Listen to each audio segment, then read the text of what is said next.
هذا البرنامج برعاية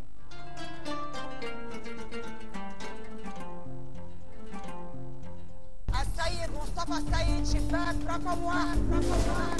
سؤال المليون: بنك التعمير والإسكان هل هو بنك للتعمير والإسكان فقط أم هو بنك متكامل لديه جميع الخدمات المصرفية؟ معك 30 ثانية. هو بنك للإسكان؟ صح يا مسلم، رد على مراتك. طبعا متكامل، ما هو بنك متكامل. إجابتك صحيحة. بنك التعمير والإسكان يقدم جميع الخدمات المصرفية على أعلى مستوى، بنك كبير والأول في التعمير. اللي بعده.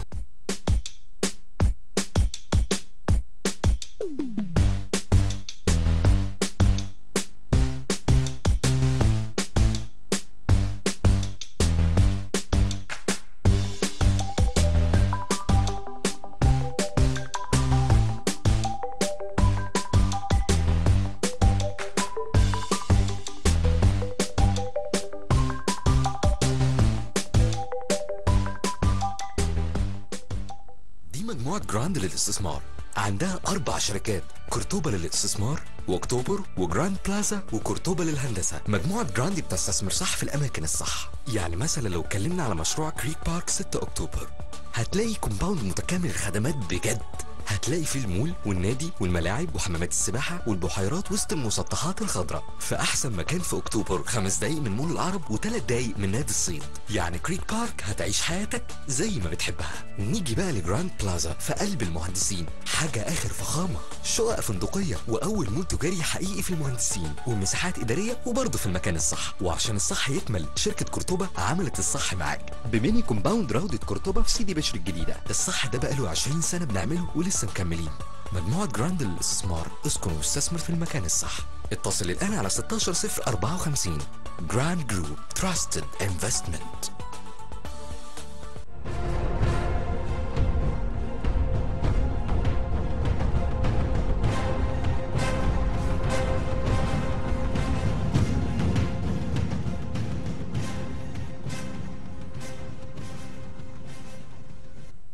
اهلا بيكم.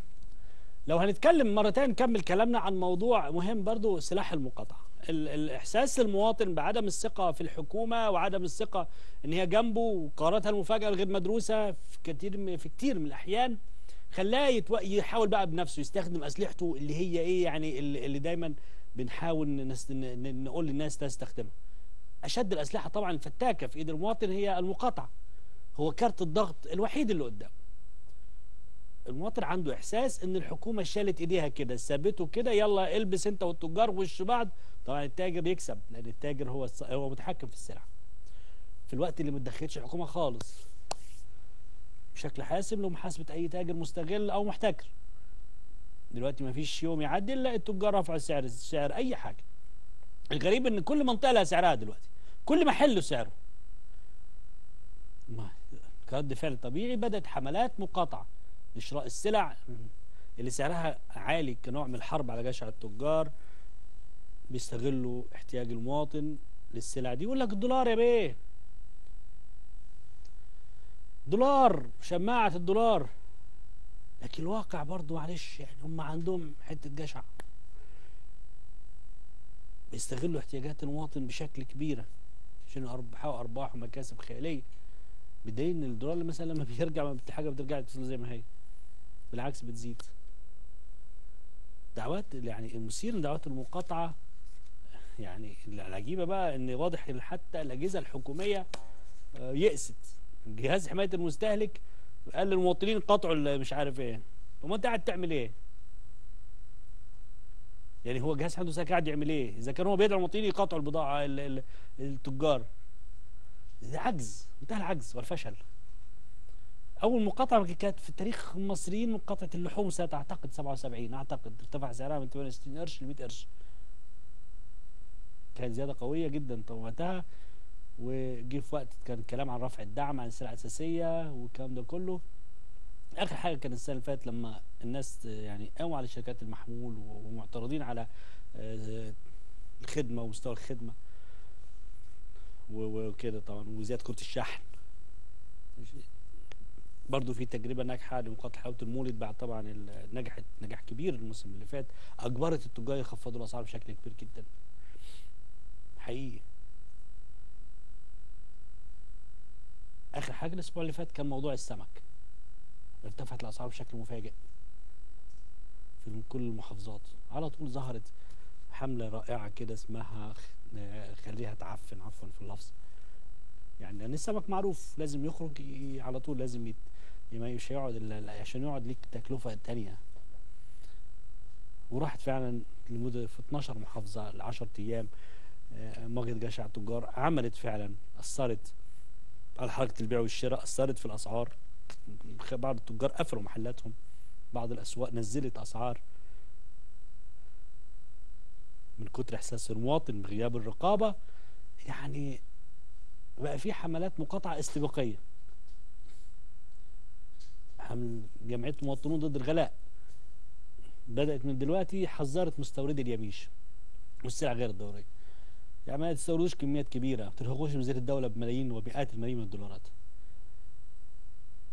على خلفيه يعني احنا عندنا ركود، يعني ركود بتعاني منه فعلا اسواق مصر بالظروف الاقتصاديه متاثره بيها. الدعوات دي ايجابيه، لكن يا حكومه فين دورك؟ لازم تحركي اجهزتك الرقابيه وتكثفي الحملات. لازم تحس الناس ان الناس يا جماعه حاسين ان الحكومه سايباها فعلا بيصيرهم للتجار، رافع ايديها وتتفرج.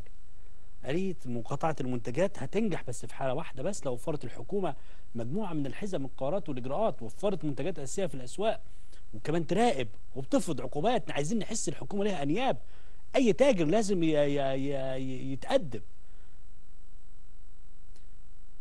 المفروض لما الواحد يقطع سلعه المفروض يكون في بديل سعره معقول على الاقل في السلع من السلع الاساسيه. اللي بيحصل عندنا الناس تقطع اللحمه اللي ارتفاع سعرها يزيد طلب على الفراخ والسمك وسعرهم يغلوا. هي فين الحكومه؟ طيب يا حكومه انت كنت قلتي هنجبر الصناع والتجار على كتابه اسعار المنتجات على العبوه، فين؟ وانا تحديت الحكومه، قلت ساعتها اتحدى الحكومه تقدر تنفذ، اتحدى الشيخ اسماعيل رئيس الوزراء ينفذ الكلام ده. وكذلك قال لجنه تحديد هامش الربح، وانا في شهر 10 اللي فات قلت اتحدى ان تقدر الحكومه تمشي الكلام ده. التجار اقوى يا جماعه. فين؟ طب بلاش دي، فين القانون؟ فين القوانين؟ فين تغليظ عقوبات الاحتكار؟ فين اللي يخزن سلعه وي لاخره؟ فين؟ حملات المقاطعه لوحدها مش هتحل مشكله. حل ازمه الاسعار محتاج ضمير صاحي لمتخذ القرار، لازم يضمن مواجهه جشع التجار واحكام قبضه الدوله على الاسواق. مهم قوي الكلام ده. شكل يعني لازم الاسعار تثبت شويه، احنا نفضل كل شويه اتشوينا خلاص، حرام عليكم يعني بصراحه، يعني بصراحه اتشوينا، يعني ايه، شاويه جامده جدا. طيب احنا ممكن ناخد نتكلم في الموضوع اللي بعد كده، ولا نخرج فاصل؟ نخرج فاصل قصير نرجع لكم على طول. طيب اوكي.